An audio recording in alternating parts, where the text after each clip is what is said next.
Hey guys, I am Sheenam. Welcome back to my channel. I hope you all are doing good. तो आज हम बनाने जा रही हैं वेज थाली बिना लहसुन और बिना प्याज की। बहुत ही कम टाइम में बन के रेडी हो जाती है।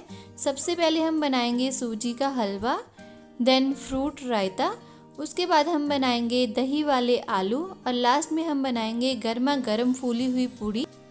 वीडियो पसंद आई तो लाइक ज़रूर कर देना। अगर मेरे चैनल पे नए हैं तो सब्सक्राइब कर देना और बेल आइकन दबाना बिल्कुल मत भूलना। चलिए रेसिपी शुरू करते हैं।